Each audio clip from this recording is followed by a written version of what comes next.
สบายดี สบายดี สบายดี โถมื้อนี่เป็นจังไดมื้อนี่คือว่ามาหาผู้สาวอีกแล้วบ่ เนาะ คิดฮอดผู้สาวแฮงบ่ ผู้สาวเลยฮะ คิดฮอดแฮงบ่ เจ้าเจ้า อ๋อ พี่น้องแห้งแล้ว นอนบ่หลับเลยบ่ตุ บ่ บ่รับเลย บ่ กินฮอนแห้งเนาะ เออ เจ้า ใครเนี่ยแต่บ่ให้เนาะคันแม่นคิดฮอดจนให้เด้อเว้ย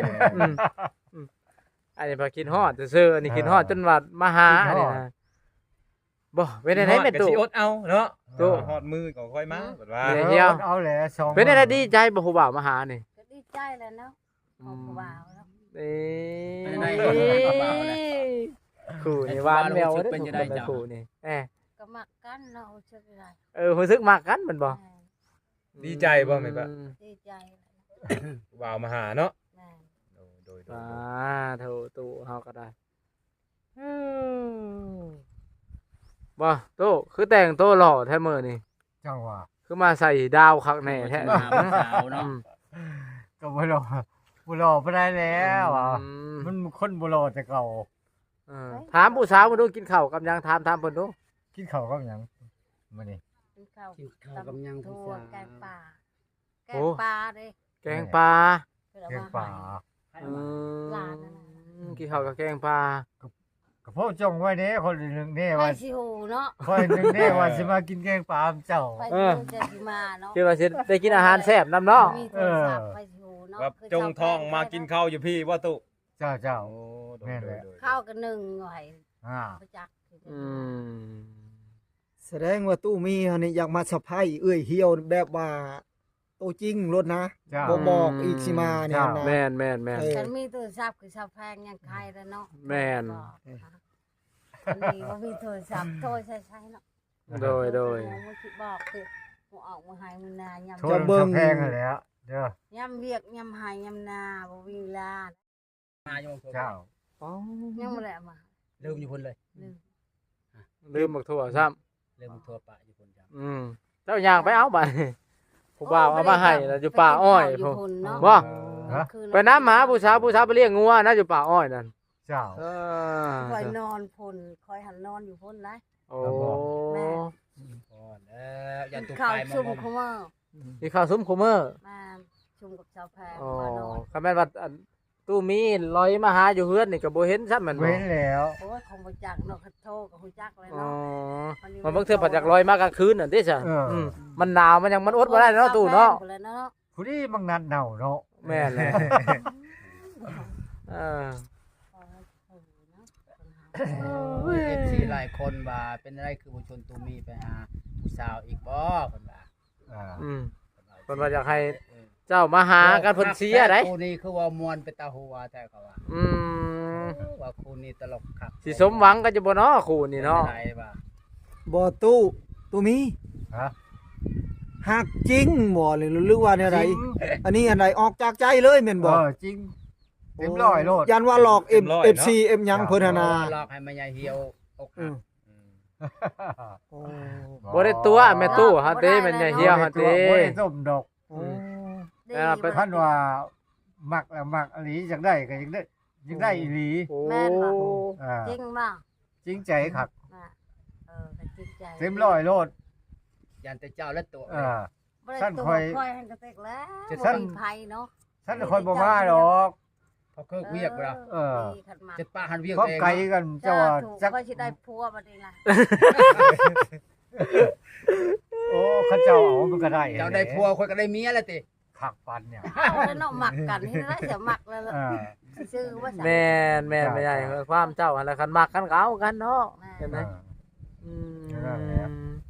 หักจักปีใดเอายังบ่ฮู้เด้อ โอ้ เข้าไปเรื่อยๆเนาะต้องใจเย็นๆ เอ เนาะ อใจเย็นๆอย่าคือน้ำลวกไก่หั่นแหละ เบิ่งใจกันไปก่อนบ่ในนี้ ดูใจกันไปก่อนเนาะตู้เนาะ บ่แม่นดอกว่าอยากได้มื้อนี้ก็มื้ออื่นนะบ่ว่า โด เนาะ ย ไปเรื่อย มาเรื่อยๆ ๆคือวันนี้แหละมาเห็นหน้าเห็นตาก็มีแฮง โอ้ ข้อยก็เห็นเจ้าก็มีแรง เห็น กัน หน้าเห็นตาก็มีแฮงเนาะ ต่างคนขึ้นมาต่างใส่คารม กิน กัน ข้าวก็ แท้ แซ่บ นะ บ่มื้อนี้ โอ้ยแซ่บเลยบ่เว้าเลย หันมาตู้เอาอันเคิร์นนี่เลยได้หัน เกินแล้วมีผู้มักเนาะ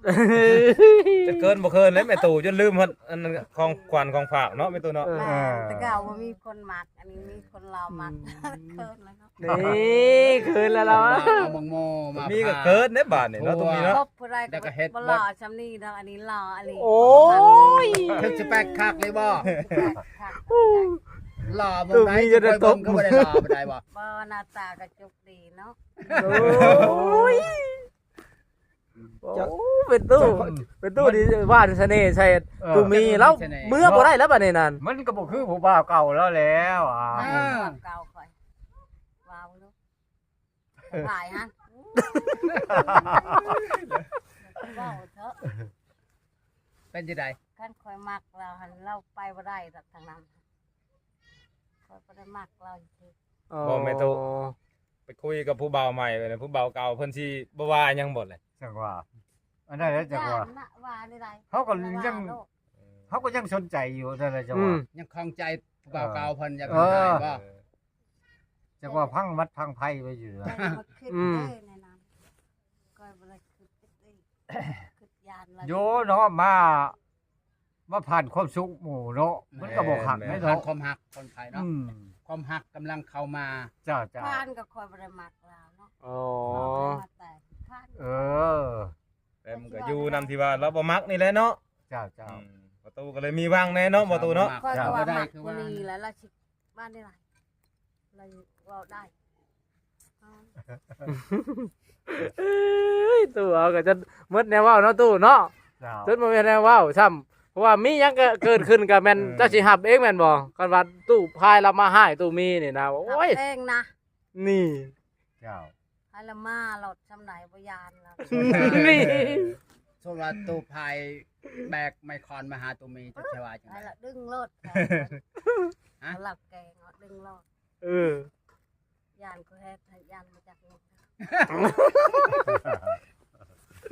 โอ้ยตู้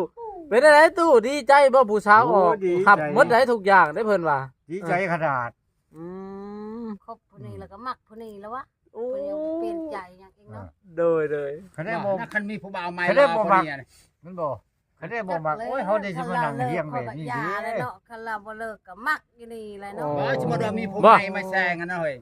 อันแม่นตู้สิถามเจ้าเด้ออ่ะสมมุติว่ามีผู้บ่าวหล่อๆกว่าประตูมีนี่ เจ้าสิเลือกเขาบ่เลยสิเลือกประตูมีนี่เขาคนมันหล่อๆกว่า ผู้เดียวอันนี้รอชำไหน เรียกว่าสิไลใจต่อไปอีก บ่ละใจเนาะ โอ้แสดงว่าผู้เดียวอันนี้แม่นบ่ ผู้เดียวอันนี้ หักเดียวใจเดียว หักเดียวใจเดียว เอาอะไรเนาะ นี่กังกะลีโอ้ยงานนี้มีเดือด ประตูมีวางแล้วเนาะตู้เนาะ เจ้า อ๋อตู้มื้อแรกสินอนรับอยู่บ่เจ้านั่น โอ้ยยันบ่รับแล้ว เป็นความเป็นงานคือเก่าเด้อ คือเห็นหน้าเราอยู่จ้อย ก็เลยนอนบ่รับ แต่ เนาะ เมื่อได้ช่องขึ้นแล้วก็ยังคือเห็นหน้าเราอยู่ โอ้ ยังเห็นอยู่ในตาบ่ เอา คือเห็นอดีตเฮาอยู่นํกันเว้านํกัน โอ้ คุยกัน คือว่าบ่เข้าฮู้คักแต่เต้ เออ บ่มาเมื่อกี้นี่บ่เห็นอันผู้สาวนี่บ่เห็นแม่ใหญ่เหี่ยวนี่เป็นได้อันบ่ตกใจบ่มาเห็น ต แล้ว ก เห็น ใจเลยจันว่าเพิ่นหนีไปบนอื่น จะว่าเพิ่นได้ไปนํผู้บ่าวไปนํอันนั้นแหละเนาะ สิบอกเด้อ ยันบางนั ว่า ด ยินบ่น้ำสิอาบข่อยก็บ่มีน้ำกักก็บ่มีคำจ้างคนมาตักก็บ่มีน้ำเด้อสิบอกให้บ่มีเงินแล้วพากันอยู่เบิ่งบ่มีน้ำบ่มีพื้นคำไปหาก็บ่มี เจ้า ทุกข์ก็เลยได้ บอกไว้ก่อนเนาะ บอก เออ เตือนแล้วนะ เขาเตือนกันแล้ว เตือนไว้แล้ว ยาบ่มีน้ำแล้วก็ไปตักคือกันเนาะ ก็ตักคือเดียว ค่อยก็ เจ้าฮับค่อยได้บ่ ตั บัด ก นี้ น้ำกินให้หวานนี่ก็ได้ อ๋อ มันบ่มีน้ำใช้ก็ฮะจ้างเขาจ้างหลานเอง1,000 วานนะคะ เจ้า จังได้1เขามันบ่มีเลยนะน้ำเป็นไก่เนาะแต่เราบ่มีน้ำก๊อกน้ำเพแล้วก็เจ้าหลานอ่ะเขาบกอะค่ะมีเขาอ่ะเขามางมาเลยค่ะ จากน้ำสร้างบ่ น้ำสาง ตะกี้น้ำบาดาลตะกี้มีน้ำบาดาล ไปตั้งอยู่ไสเดี๋ยวนี้ พูดน้ำช้างทุ่งนา โอ้ โอ้ คันบ่ไปตักก็บ่ได้กิน บัดน้ำอันนั้นน้ำโครงการนั่นได้ถ้าอยู่พุ่นนะมันไกลโพดบ่ การกับมันไก่เนาะ ซ้ำกันแล้วจะกับขอ เอา น น้ำใช้ อ สำคัญแล้วเฉพาะจังหวัด เอาอก กัน น้ำ เนาะ น้ำนี่แหละ ยินยินบ่เราเว้าบ่ช้ำกันกับลาวเราว่าเฉพาะเฮาจังมักกันเราอ่ะ เออ บ่ตู้เด้อันนั้นตู้มีได้ไปตักอยู่ชายชะ มัน ตู้ บุญวาสนาผู้แลทางความหัวคำพุ่น ปอ แค่ไก่แล้วนั่น บ่นับออกบ่หลายๆหั่นนะ คักปานยังบ่เจ้าลงไป บ่ ถ่า เค ย ยเขาสะแปงแม่น้ำเขามีเนาะ เออ อาบก็สบายซักเสื้อผ้าก็สบายเฮ็ดกินก็สบายเฮาไปเอามาแต่ใช้น้ำค่ะ อืมบ่ไปเอาน้ำเขาเจ้าบ่ได้บ่ไปขอน้ำ ก็ เขา ได้ เจ้า คือกันก็เจ้าให้บอกอยู่ไปเอาค่ะ ไปเอาน้ำลาวนี่น้ำสะแพนอยู่ใกล้กว่าเนาะ เออ เนาะ อยู่นานฮะ เมื่อไรว่า บ่แล้วในเฮือนนี่นะ เห็นว่าดำเถือดำใดเนาะ อืม เพราะมันหมู่สิตัดหมู่ก็บอกอยู่ อืม บ่มีก็คือแทนกัน คันถ้ามีแอ่งมีฟุยไว้ตรงน้ำพ่นไว้ตะกี้เนาะไว้ใช้ใครได้เอาไปกินไว้หยัง โต หั่น เดียว น่ะ ลูกหลานเนาะ อืม เต็มหมดหักเฮ็ดกินเฮ็ดอยู่นึ่งเขาวนึ่งน้ำล้างนั่นล้างอันนี้นะ มันก็หมดไปเนาะฝนมันบ่ตกเนาะสะแพงว่าคันเจ้าบ่มีน้ำเจ้าก็ไปตักเอา เออ โอ้ บ่ได้ไปมือ โดย ไป โดย มือ โดย บ่อะไรเนาะเกรงใจหมู่คือกันพ่อแม่เขาอยู่นาแม่นเนาะ แม่น ประตูมีไปตักน้ำได้ไปเฮ็ดได้ไป อันใด ไปหาบเอานี่บ่รู้ หา ได้ บ น่ะ เอาหาบใส่ขู่ หาบใส่คุ ใส่คู่คือกัน โอ้ หาบใส่คุ แม่ โอ้ตั้งพายตั้งอันนั้นสิซะใช้ชีวิตแบบลำบากคือกันว่าสิซะเออ ต้องได้หาบน้ำ เอายังบ่ได้มีน้ำสร้าง อืม กันมี กันเจาะหน้าอันนั้นก็สิได้บ่เจาะสร้างเจาะหยัง บ่ได้ดอกกันเจาะนั่นเว้บ่ขุดเอาจังได๋มันเจือน เออ มันเป็นน้ำค่ำ เอ เนาะ อ ม เป็น น้ำ น้ำชาย เออมันเป็นน้ำใต้ดินซื่อ น้ำทางนี้ค่ะทางนั้นมันมีน้ำทางนี้มันบ่ค่อยมีนะ อืม มันสูงเนาะเนาะ น้ำมันบ่แห้งทางนี้ มันมีก็สิเลิกไอ้นี่แหละ ปะตั้งชนไปเบิดอะผัดแห้ง แห้งทางนี้เขาจะแพงใครแน่นะ มันเป็นบ่อนเนาะ แม่ โอ้ เป็นว่าน้ำเขาเจาะก็ได้บ่มีได้น่ะมา โอ้โดยโดยโดย ตะกี้อันใส่บ่อยู่นี่ใส่ได้บ่ตัวนี้อยู่ ใส่ได้มันแห้งแล้วมันเทแล้วมันบ่มีน้ำบ่ขึ้นน่ะนะมันเกิดขี้เมงล่ะเป่งมาออกเลยเขาก็มางไปหลายเทื่อแปลงเลยเด้ อ๋อย าเลยบัดนี้ก็ตักเอาบัดนี้ก็จะมีรถไถเนาะตักน้ำมันนั่นแหละ อืม โดย